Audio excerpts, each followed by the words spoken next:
Good morning, good morning. Thank you for letting me tune in. Thank you for letting me tune in, ladies and gentlemen. I know you wanted to participate in the dessert and desire. You know what I'm saying? But I had to tell you that because I don't want everybody to be up there eating your wedding cake. You know what I'm saying? You don't want everybody eating your wedding cake. You want them to feel guilty. You know what I'm saying? Like if you ain't supposed to be eating that wedding cake, I don't want you eating it. You know what I'm saying? So a lot of time that intro, that preface before the wedding cake start, you have to tell some people that they not wanted at your wedding. You know what I'm saying? I don't want you at my wedding. You know what I'm saying? I don't want you there. I don't want, since you couldn't invite me nowhere, I don't want you to come see me get married. In fact, I'm never going to announce it or tell you. I'm never going to tell you the date I get married. I'm not going to tell you the location, and you'll never get to meet my wife. You'll never get to meet my kids. Because it's people like you, you're a wedding crasher. You know what I'm saying? You're a wedding crasher. You know what I'm saying? You don't deserve to go to people's weddings, you know, because you crash it. You know?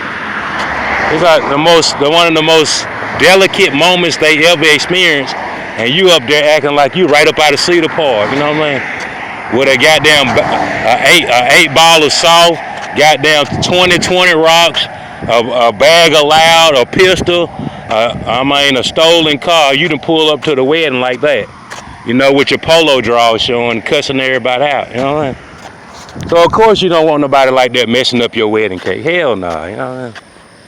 Like, man, leave your ghetto at home. You know what I mean? This a wedding. This a formal occasion. You can leave the ghetto behind till we leave. You know what I mean? You can go back to the ghetto. Shit. The ghetto gonna be waiting on you when you leave here. You know what I mean? Shit. You ain't gotta bring that to my wedding. You know what I mean? So that's why I tell you. And that way, you know, sometimes Misery will turn the channel off because she don't want you to feel like what she is. You know what I mean? She ain't good enough to, and you're not good enough to be there, Misery. You're not good enough to be eating nobody's wedding cake. Why? Because you start too much trouble. You're a troublemaker. People get divorced behind Misery. You know what I'm saying? Misery come to your wedding. You know what I'm saying? She already talking about stuff that's gonna break you up and stuff like that. You just not meeting each other. You know what I'm saying? You just not falling in love, and she in there finna mess it up for you. You know he kind of slow. You know what? Well, shit. Why you at the man wedding? Why you at the man wedding telling his in-laws that he kind of slow? That's kind of messed up. You know what I'm saying? He kind of slow and shit. I don't know if you should really, you know what I'm saying? You should let me hold on to this here. And they're like, well, look, man. That's why I say, before you break bread with Misery, you always know who she is. You know what I'm saying? You got to be careful. You be careful before you invite her. Because every time you do something, she gonna feel connected to you because you let her get a piece of it. You know what I'm saying? You let her get a piece of it. Now every time you do something, she bringing that trouble with her. You know what I mean? Every time you do something, she can feel it just as much as you can because you invited her to the wedding. You know what I mean? You know what I mean? So that's how I'm telling this breed that's coming around. Goddamn. Don't invite no trouble. I ain't invite none to my wedding. When I got married, I ain't invite none. I got married again. And every time I did, I didn't invite now one of them. I'm talking about I got beautiful children, beautiful wives, beautiful bridesmaids, beautiful flower girls, all kind of stuff. Almost every day of the year is a special occasion for me, and I don't invite now one of them jokers to it. Because they invite me nowhere, you know what I mean? When they had a chance to invite me nowhere, they didn't invite me, you know what I mean? I said, I know how to get these jokers back. Shit. When I start having children and goddamn get married, I ain't gonna invite them. Shit. And I surely did. And they'll never be able to go back and they'll never go able to go back and go to it neither. I tell you. But let me tell you though, you know, that wedding cake though, ladies and gentlemen. Oh, baby. Ooh, that wedding cake, that stuff. No, it's good. Now, I'm gonna tell you, a lot of guys, they done went to a wedding and they didn't know what the hell it was, you know what I mean? A lot of guys, they get married for the wrong reason, you know what I'm saying? A lot of women get married for the wrong reason, like that. You know, but, you know, in this case, you know, a lot of my women, they don't have to do nothing because they already set. I'm already set, you know what I'm saying? A lot of times it's just like, I don't know if you heard of that story in the Bible where you got to let the evil people die off. You know, Moses had to tell people, before we go to the promised land, we got to let these evil people die. You know what I mean? Because they can't go with us. You know what I mean? It's gonna be a long time before we actually get to go enjoy it, because we got to let them die first. You know what I mean? They got to die off. You know what I mean? Now you got to figure out, a lot of them, they into the law. They judges, city councilmen, and they've been stealing from you the whole time. You know what I'm saying? So thank the Lord they owe. That's all I can tell you. You better thank the God that they owe, because they gonna die. If nothing else don't kill them, they old age gonna kill them. Like, if nothing else, you better believe that you'll have 20 or 30 years to live your life without them around. You know what I'm saying? Just from them being around, they gonna die. If not from a freak accident or something. And a lot of times you have to let them go, and don't invite them to nothing. I know I don't. Sometime I tell you what I do. I won't even go, so I don't have to look at them like, you know what I mean? So I don't have to share it. I don't want to share nothing with them, because they did you wrong. They did me wrong. They do a lot of people wrong. Why should you be in there eating any dessert with them? You know what I mean? I mean, you shouldn't. They ruined it for you. You know what I mean? Yeah. They ruined it for you. Ain't no doubt about it. You know what I mean? They ruined it, goddamn. And when it come down to the thing they want, that's the only way you can pay them back until they die. When they really need something, you deny it. You know what I mean? They need you to come over and add on to their house. I need you to build an addition on to my living room. You tell them I can't do it this year, dog. I got something else to do. You're going to have to call them other people that's going to charge your ass an arm and a leg. They're going to charge you 10 times what I charge you, because I'm related to you. You know what I'm saying? You're going to have to go that route. You know what I'm saying? That's the only thing you can really do until they die. You know? Just deny whatever they need from you, deny it from them. You know? Deny that shit. Deny it. You know? Because like I said, before I get into the dessert, I'm trying to get you to take another route. You know what I mean? I really want you to take another route. I don't want you to enjoy it. You know what I mean? I don't want you to enjoy it. It was just that good. I had a whole lot of women. They throw them those honeymoon panties. They throw them at me and told me that they wanted me to hold on to them till they got back to Montgomery and stuff like that. And I was gonna let y'all experience some of the stuff I've been experiencing, but I changed my mind. You know, I don't want you to enjoy it. I don't want to tell you about it. You don't invite me nowhere. I don't want to invite you nowhere.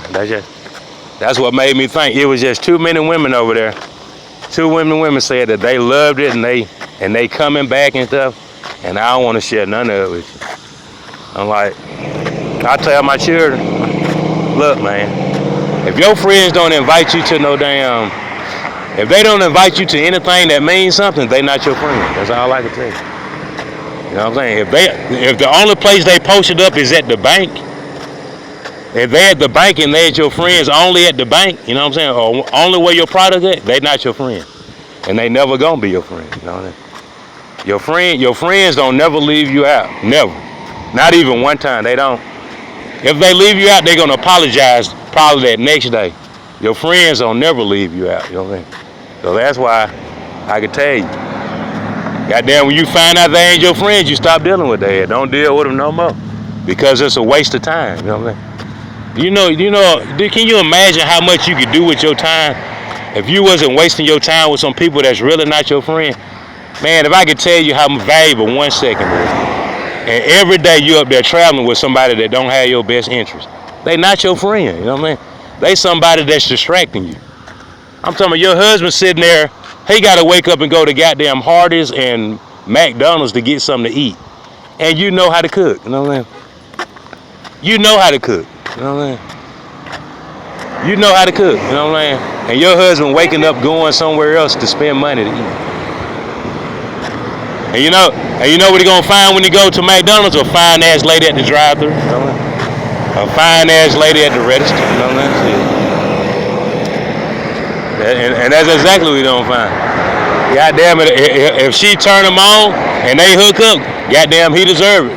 Because what? You didn't cook, you know what I mean? He could have been right there rubbing on your butt, you know what I'm saying? He could have been right there at that oven rubbing on your butt. But you two goddamn classy to do anything, you know what I mean? Now, a lot of times, and I'm gonna tell y'all, I'm gonna be honest with y'all. The deterioration of the modern day marriage is deteriorating. You know what I mean? There's really not a modern marriage anymore. It's like now everything is like Sodom and Gomorrah. You know what I'm saying? Everything is. It's like, I mean, that dude came down here from Andalusia and he messed it up for y'all. He done took y'all from 0 to 200. And goddamn, everybody here living in Sodom and Gomorrah, you know what I mean? They've adopted it as their lifestyle, and it wasn't like that, you know. Montgomery probably would have been the last place that God attacked if something went down, but now it's probably gonna be the first. It's probably gonna be the first, you know what I mean? At first, I remember Montgomery was so damn slow when it came down to morality and sexual activity and stuff like that. Now if God attacked anywhere, to be here first, like that. Because he can't believe that you done went from 0 to 2,000 that fast. He can't believe it. I'm talking about Montgomery was a place where they outlawed. Goddamn, you couldn't even have 2 girlfriends in Montgomery. Shit, one time you couldn't even have 2 girlfriends. Now you can't find a girlfriend that don't have a girlfriend. You know what I'm saying? Now you can't find a woman that don't have a woman, lady. You see what I'm saying? And they ain't take but a couple years to get that done. You see what I'm saying? So what you got to realize now, that if you do get married or you get into a relationship, you already know it's going to be a whole lot of garbage. There's going to be a whole lot of luggage and baggage going with it. Especially in Alabama. It didn't used to be like that. But now it is. Most of the white girls, they do opioids. You know what I'm saying? So if you even hook up with a white girl, you already know you're going to deal with some racism problems. Not because she racist, it's just because the environment, you know what I mean? Hell no, your white girlfriend is not racist. Why? Because she engaged to you. But you know who is racist? The environment around it, you know what I'm saying? People around it, they not going to accept it, you know what I'm saying? Even though you didn't got it past you, you don't even think like that no more. It's the people that's watching you that can't stand it, you know what I mean? Well, guess what? You dealing with that, she probably gonna be doing opioids. Why? Because she knows that the environment, they don't accept what she doing. So guess what? She taking painkillers instead of cigarettes now. She's taking opioids. Guess what? People that taking opioids and this shit over here at Northeast Pharmaceuticals and all that bullshit they doing. You know, why the governor is very aware of it. She's aware of what they doing. But guess what? She don't care, lady. You know what I'm saying? They don't care. A lot of people, when they get older, they set in their ways. When you elect them into power, they don't have to change because they are already in power. You know what I'm saying? You just say, look, before we put you in power, you got to take this opioid distributor out of our town. You didn't do that though. You know what I'm saying? You elected her and you didn't say nothing about it. You know? So now you're Snow Bunny. Yeah, you finally got that Snow Bunny you wanted. You know what I'm saying? But one of them clucks might put your ass in the tree. Not because she's a cluck, because they the clucks, you know what I'm saying? And they already told you, you know what I'm saying? They told you a long time ago you better not mess with it, you know what I'm saying? So, goddamn, you might go down to the Peace and Justice Museum, and they might be hanging your ass this weekend, you know, for talking to Jenny. And Jenny can't believe that they still hanging niggers. Now she doing 4 times the opioid she used to do. She gonna die from a goddamn opioid overdose. They say 1 out of every 5 Alabamians that use opioid dies of an opioid overdose. 1 out of every 5, like that. 1 out of every 5 they die from opioid abuse, opioid overdose. 9 times out of 10 they are white too. And I don't know why white folks use that type of stuff, but that's their poison of choice and stuff like that. Can't do nothing but pray for them. If you want to pray for some white folks, pray that the Lord take them off of opioids and take that dumbass Northeast Pharmaceuticals out of our town with their nasty ass. You know what I mean? Take them out of our town. Like, you know.